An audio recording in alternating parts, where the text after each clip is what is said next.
ታሪኩን ትተን እጅግ ቢያንስ ኢትዮጵያ ላለፉት 50 ዓመታት ሁለት የባህር በሮች ነበሯት። ዛሬ 4 ሚሊዮን የማይሞላ ህዝብ ሁለት የባህር በር ሲኖረው 72 ሚሊዮን ህዝብ የነበረው የባህር በር ተዘግቶበታል። ዛሬ ኢህአዴግ ምስጋና ይግባውና በዓለም አገራችን በአንድ ነገር ብቻ አንደኛ ነች። የሚስተካከላት የለም።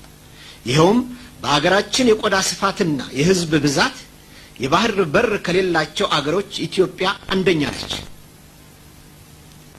የአፋር ህዝብ ኢትዮጵያዊ መሆን አሰብ የኢትዮጵያ አካል ነች ስንል ወደብ ስለሚያስፈልገን የሰው ንብረት በመቋመጥ አይደለም። ንብረታችን ባልሆነችው በጅቡቲ ላይ ተመሳሳይ ጥያቄ አላቀረብንም። የአሰብ ባለቤትነታችን ይረጋገጥልን ስንል ህያው ከሆኑ ማስረጃዎችና ዓለም አቀፍ ህጎች ተነስተን ነው። በሁለተኛ ዓለም ጦርነት ማግስት ጣሊያን ራሷ፣ እንግሊዝ፣ ፈረንሳይ፣ አሜሪካ፣ ሶቪየት ህብረት መስከረም 24 ቀን 1945 ዓመተ ምህረት በፓሪስ ጉባኤ ስለ ኤርትራ የወደፊት ዕጣ ፈንታ ተወያይተው በክቡር ጸሐፊ ትእዛዝ አክሊሉ ሀብተወልድ የሰላ ክርክር ላይ በመመርኮዝ አሰብ ወደ ኢትዮጵያ እንድትታጠፍ በአንድ ድምፅ ተስማሙ።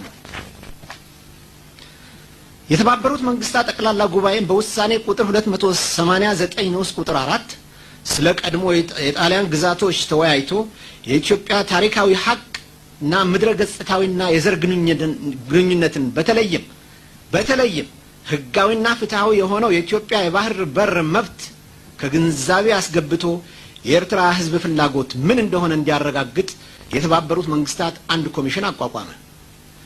ኮሚሽኑ የኤርትራ ህዝብ በአብላጫው ከኢትዮጵያ ጋር በፌዴሬሽን መቀላቀል መምረጡን ካረጋገጠ በኋላ የተባበሩት መንግስታት ጠቅላላ ጉባኤ በውሳኔ ቁጥር 390 ንዑስ ቁጥር 5 በታህሳስ 1950 ተጠቅሳለሁ የኤርትራ ህዝብ ፍላጎትና ደህንነት ከግንዛቤ በማስገባት በምስራቅ አፍሪካ ሰላምና ሴኩሪቲ እንዲሰፍን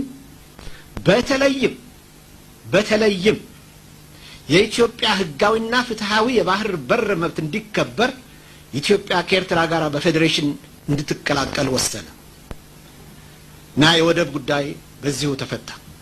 የኤርትራ ህዝብ ፌዴሬሽን ባይመርጥ ኖሮ በፓሪስ ጉባኤና በተባበሩት መንግስታት ውሳኔ መሰረት አሰብ ወደ ኢትዮጵያ በተጠቃለለች ነበር። ኤርትራ በእብሪት ተነሳስታ ኢትዮጵያን ስትወር ገና ከጅምሩ ጦርነቱ በኢትዮጵያ አሸናፊነት እንደሚደመደምና የባህር በራችን ጉዳይ ከወዲሁ እንዲታሰብበት ኢትዮጵያውያን በአጽንኦት አሳስበው ነበር። የኢትዮጵያ በአሰብ ላይ ያላት መብት ህግን፣ ታሪክን፣ የህዝብ አሰፋፈር ወዘተ አስመልክተው ይቀረው በማይባል መልኩ ተንትነው አስረድተዋል።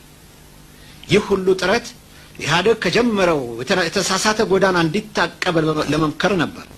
ሆኖም ግን ከቶም ምንም የማይሳነው ኢህአዴግ ለዚህ አገር ያለህ ዋይታ የሰጠው ምላሽ ጦረኞች የሚል ማስፈራራትና ዛቻ ነበር። የኢትዮጵያ የባህር በር መዘጋት በቅንጅታችን ግምት በኢትዮጵያ ላይ ከተፈጸሙ ደባዎች ቁንጮው ነው። የባህር በር ለኢኮኖሚ እድገት አስፈላጊ መሆኑ አጠያያቂ አይደለም። አብዛኛዎቹ የደሃ ሀገሮች የባህር በር የሌላቸው መሆኑ ራሱ ምስክር ነው። በተጨማሪም ቀይ ባህር ውስጥ ከፍተኛ የአሳ ሀብት መኖሩ የተረጋገጠ ሲሆን ከርሰ ባህሩን ከፍተኛ የማዕድን ክምችት እንዳለው ይገመታል። ተወዳጅ የቱሪስት መስህቦችም አሉት።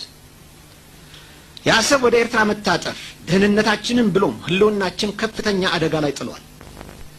አካባቢያችን አደገኛ ሰፈር ነው። ከታሪክ በመነጨ ቁርሾና በድንበር አቋራጭ ወንዞቻችን ምክንያት አንዳንዶቹ በአንድ ሌሊት ተንነን ብንጠፋ ደስታውን ባልቻሉትም ነበር። ጠላቶቻችን በየጊዜ ወረራ የሰነዘሩብን በሰሜንና በምስራቅ የሀገራችን ክፍሎች ነው። የእንግሊዙ ጄኔራል ናፒየር አጼ ቴዎድሮስን ለመውጋት የመጣው በዚሁ አሰብ አጠገብ በሚገኘው በዙላ በኩል ነው። አሰብ የጠላቶቻችን የጦር ሰፈር፣ የጦር መርከብ ማረፊያ፣ የአውሮፕላን መንጠቂያ ልትሆን ትችላለች። የጊዜ ጉዳይ ይሁን እንጂ እንደዚህ ስትራቴጂክ የሆነ የባህር በርና አካባቢው የግመል ውሃ ማጠጫ አድርጎ የሚተው ሞኝ የለም። በአካባቢው በቆዳ ስፋትም ሆነ በህዝብ ብዛት የሚስተካከለን አገር ባይኖርም ያለን ተሰሚነት ከአሰብ ጋር ሄዷል። ዛሬ በአካባቢው ያለን ተሰሚነት እና ከበሬታ ከትንሿ ከጅቡቲ ያንሳል ማለት ይቻላል። 70% የዓለም ነዳጅ ከሚተላለፍበት እጅግ ስትራቴጂክ ከሆነው ከቀይ ባህር አካባቢ ተገለናል።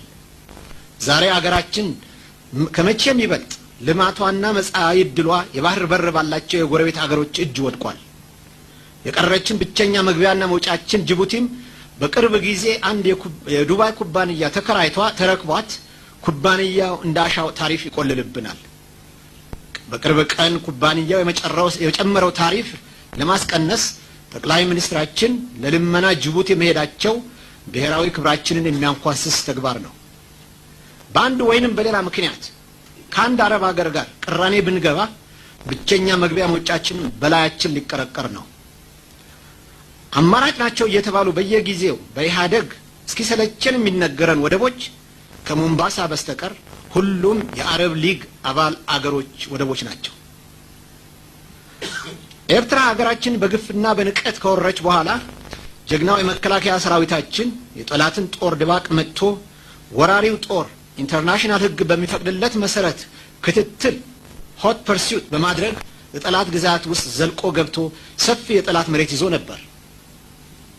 ሆኖም ግን ፍጹም ባልተጠበቀና እጅግ በሚያስገርም ሁኔታ የመከላከያ ኃይላችን ትንፋሹን ሳይሰበስብ በሶምሶማ ሩጫ ከኤርትራ ምድር እንዲወጣ ጠቅላይ ሚኒስትሩ አዘዙ። እዚህ ላይ ሊስተዋል የሚገባው ጥያቄ ለምን ጦሩ ወደፊት አልገሰገሰም ሳይሆን ለምን በነበረበት እንዲቆም አልተፈቀደለትም ነው። በተመሳሳይ ሁኔታ የነበሩት ሀገሮች ተሞክሮ ስንዳስስ ለምሳሌ በ1967 ዓመተ ምህረት እስራኤል እና አረቦች ተዋግተው እስራኤሎች በርካታ የአረብ ግዛቶች ተቆጣጥረው ነበር። ከ40 ዓመት በኋላም ዛሬም እስራኤል የደህንነት ማረጋገጫ ዋስትና ሳይሰጣት ከሶሪያ ግዛት ከጎላን ሀይት አልወጣም ብላለች። አልጀርስ ውስጥ የተካሄደ ክርክር ኢትዮጵያ እንዳሸናፊነቷ ብዙ ፍላጎቶቿን በጠባጫሪው በኤርትራ ላይ ለመጫን ስትችል እንዲያውም በኢትዮጵያ ድል ተጠቃሚ ኤርትራ ሆነች። የአልጀርስ ድርድር ተከትሎ የመጣው የህግ ግልግል ዳኞች ውሳኔ ምን ያህል አሳዛኝ አሳፋሪና አወራጅ እንደነበረ ሁላችን የምናውቀው ነው።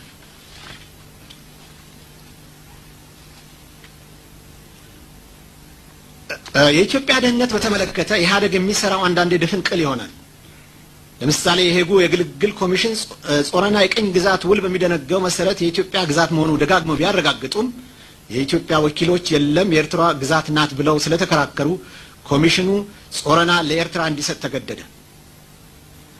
በሌላ ውል ደግሞ ደብረ ቢዘን ገዳምና ምጽዋ ድረስ የሚዘልቀው ርስተ ጉልቱ ለዘላለም የኢትዮጵያ ግዛት ሆኖ እንዲቆዩ ቢደነገግም በሄግ የግልግል ኮሚሽን ወቅት የደብረ ቢዘን ጉዳይ እስተነጨራሹ አልተነሳም። ሌላም ጉድ አለ።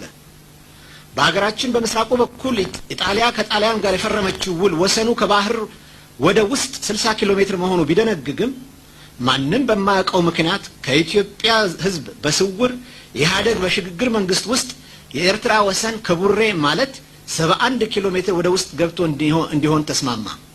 እንግዲህ ኤርትራ የቀኝ ግዛት ውል ከሚደነግገው እንኳን በቡሬ በኩል 11 ኪሎ ሜትር ወደ ውስጥ ኢትዮጵያ ገብታለች ማለት ነው።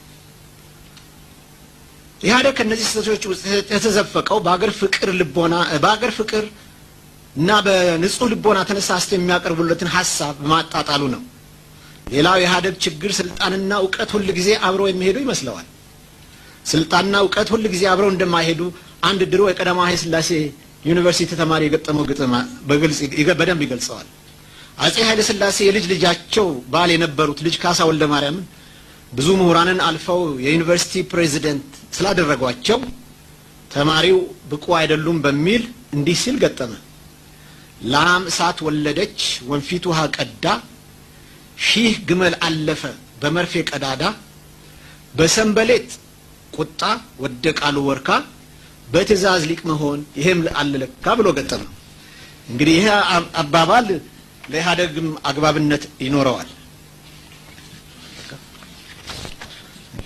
እንግዲህ ክቡራን ወገኖቻችን በኢህአደግ አመራር ምንም ማካከሻ የማይገኝለት የደህንነታችን አጥር የሆነውና የኢኮኖሚያችን ዋልታ የነበረው የባህር በራችን ተዘጋ። ሁሌም ለኢትዮጵያ ነጻነት ዘብ የቆሙት የአፋር ወንድሞቻችንና እህቶቻችን ዛሬ በታሪክ ለመጀመሪያ ጊዜ ለሁለት ተከፈሉ። ጀግናው የመከላከያ ኃይላችን ከባድ መስዋዕትነት ከፍሎ ከኢትዮጵያ ግዛት ረግጦ ላስወጣው ጠላት ባድመና አካባቢው በሄግ የግልግል ዳኞች ውሳኔ መሰረት ኢህአደግ መልሶ ሊሰጥ እየዳዳው ነው። በጠቅላላው ኢህአደግ በኤርትራ የተከተለው የተሳሳተ ወይንም የክህደት ፖሊሲ የብዙ ወንድሞቻችን ለጋ ህይወት መጥፋትና በቢሊዮን የሚገመት የኢኮኖሚ ውድቀት አድርሶብናል። በእነዚህና በመሳሰሉት ምክንያቶች ጆሮ ለባለቤቱ እንግዳ ይሆን እንደሆነ ነው እንጂ ዛሬ የኢትዮጵያ ህዝብ ኢህአደግ በተለይ ኤርትራን በተመለከተ የኢትዮጵያን ጥቅም ያስጠብቃል የሚል ቅንጣት ያህል እምነት የለውም። የኢትዮጵያ ግዛት አንድነትና ሉዓላዊነት በተመለከተ ኢህአደግ የወሰዳቸው ጸረ ኢትዮጵያ እርምጃዎች በከፍተኛ ደረጃ በህግ እንኳን ሊያጠያይቁ የሚችሉ አይነት ቢሆኑ ዘላለም ስንካሰስና ስንዋቀስ ላለመኖር ሲባል እነዚህ ጥፋቶችን ይቅር ብለን ኢህአደግን ከምስጋና ጋር በግንቦት ማሰናበት ይኖርብናል።